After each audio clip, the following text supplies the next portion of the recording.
Um telescópio espacial europeu decolou neste fim de semana de Cabo Canaveral, na Flórida. A missão tem como objetivo explorar os dois maiores enigmas científicos, a matéria escura e a energia escura, que compõem 95% do universo. O telescópio, que vai ficar a mais de 1 milhão de quilômetros da Terra, vai traçar um mapa tridimensional do universo, que vai englobar 2 bilhões de galáxias. E tem brasileiro fazendo história, usando a inteligência artificial. Sabe para quê? Justamente para analisar as galáxias. Pesquisadores do Centro Brasileiro de Pesquisas Físicas do Rio de Janeiro estão classificando milhões de galáxias usando essa tecnologia para entender melhor a dinâmica do espaço. Antigamente, esse trabalho era feito manualmente. Os cientistas analisavam cada imagem feita pelos telescópios. Projetos futuros esperam encontrar até 20 bilhões de galáxias, o que mostra a necessidade de novas técnicas, claro, capazes de classificar os objetos de um jeito mais eficiente, mais rápido.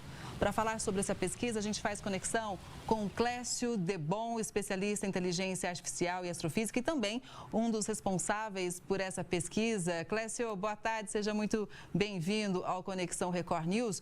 E eu começo justamente perguntando, acho que o tamanho da quantidade de dados que precisam ser processados agora com a inteligência artificial vai ganhar realmente um upgrade, vamos dizer assim, né? Boa tarde,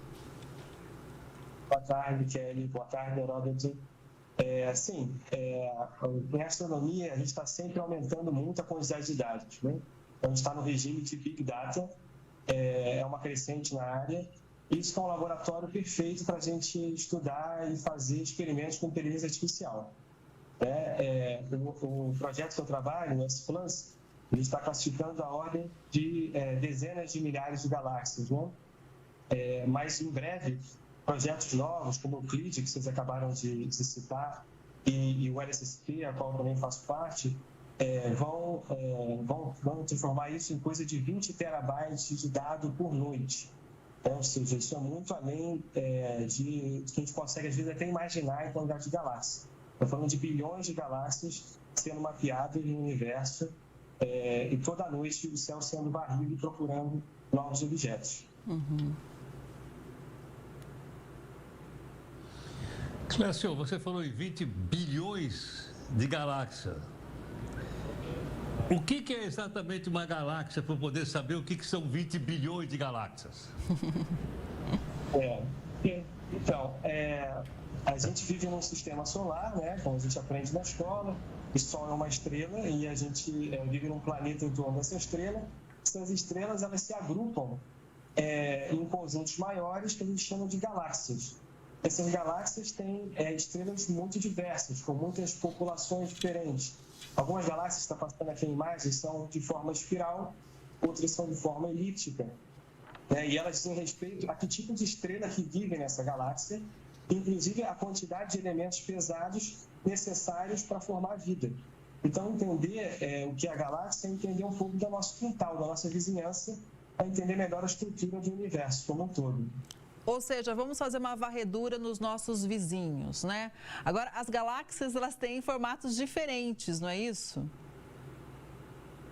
Isso. A gente precisa conhecer a nossa vizinhança para entender melhor a nossa volta e não só a estrutura do nosso entorno, mas também saber como é que nós chegamos aqui.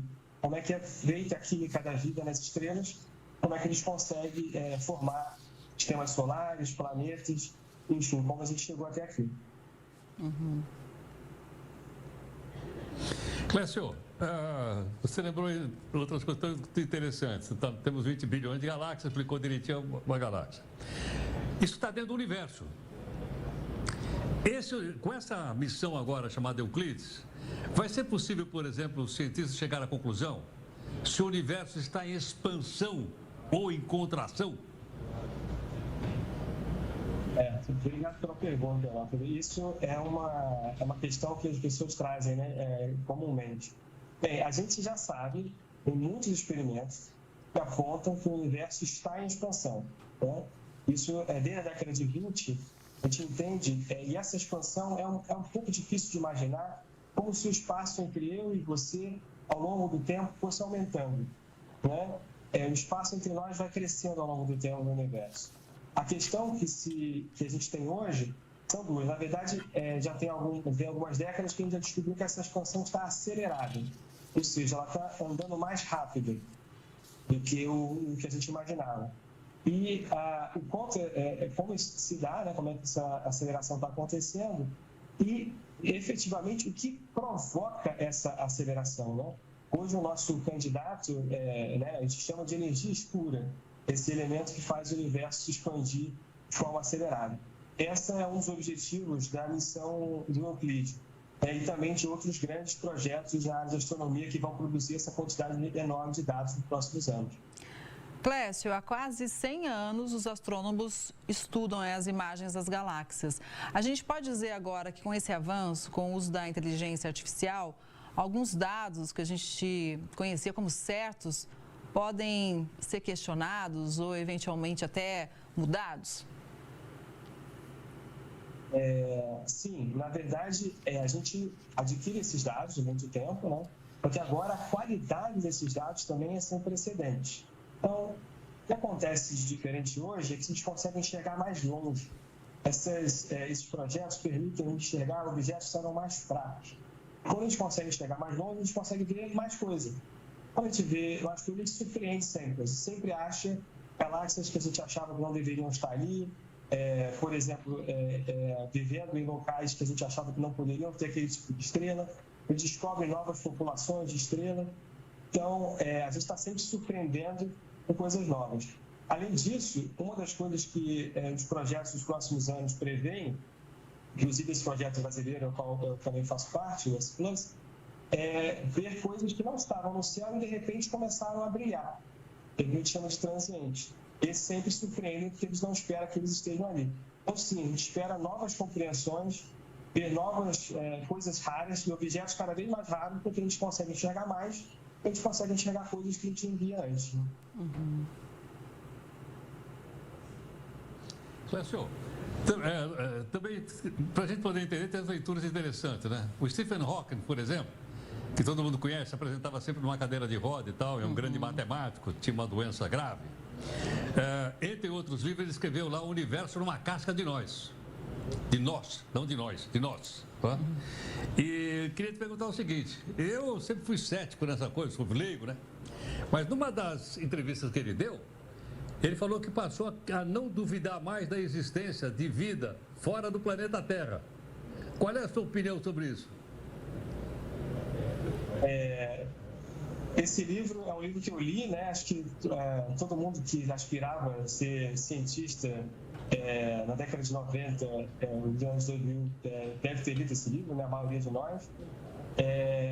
O universo é tão vasto, mas tão vasto, e a gente tem tanta estrela, tanto material para formar planetas, vida, e se não houver vida, a gente tem que ter uma explicação para isso. Porque tamanha diversidade que seria muito estranho não haver vida. Uhum. A gente se pergunta, na verdade, às vezes, por que nós não encontramos a vida ainda? Uhum. Porque, dado o que a gente vê, os elementos para formar a vida parecem razoavelmente abundantes no universo. Então, fica essa pergunta.